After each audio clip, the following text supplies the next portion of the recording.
Friends, welcome to my channel மக்கள் திலகம் at 477.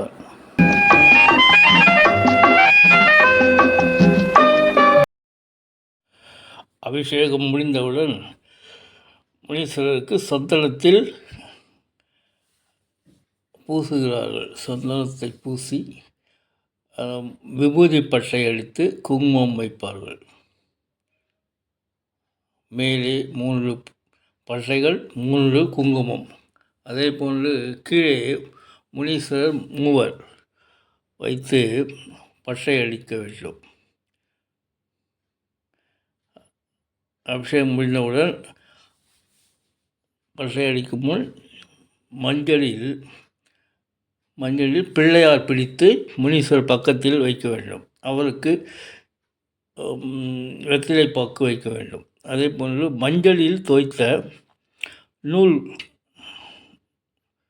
எடுத்து அந்த முனீஸ்வரர் அபிஷேகம் செய்த பிறகு அந்த அவருடைய டவல் மேல் இந்த நூல் கயிற்றை போட வேண்டும். அது அபிஷேகம் முடிந்தவுடன் உங்களுடைய குடும்ப உறுப்பினர்களுக்கு ஆளுக்கு ஒரு நூலை பிரித்து தர வேண்டும்.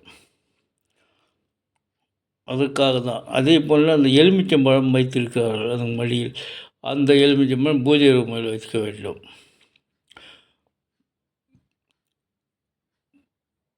தேங்காய் உடைத்து முனீஸ்வரருக்கு அர்ச்சனை செய்ய வேண்டும். நீர்மோர் பானகம் அனைவருக்கும் பிரசாதம் போல் தர வேண்டும்.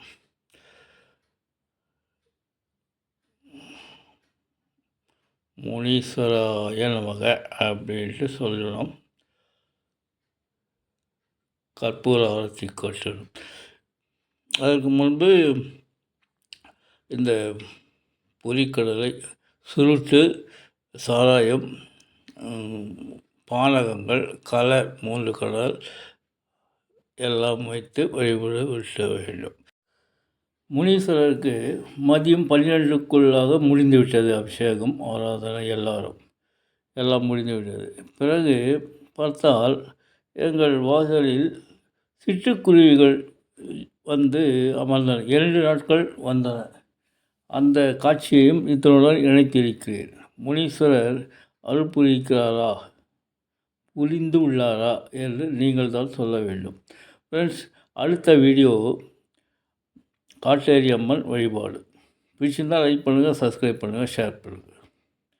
Thank you friends. அந்த அபிஷேகம் முடிஞ்சவுடன் அந்த நூல் கயிற்றை எடுத்து ஒவ்வொருடைய குடும்பத் தலைவியின் கையில் குடும்பத் தலைவர் கட்டுகிறார்.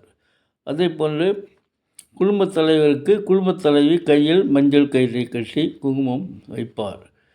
இது காட்டேரி அம்மன் அபிஷேகமும் முடிந்த பிறகு இறுதியாக செய்ய வேண்டிய ஒரு விசேஷம்.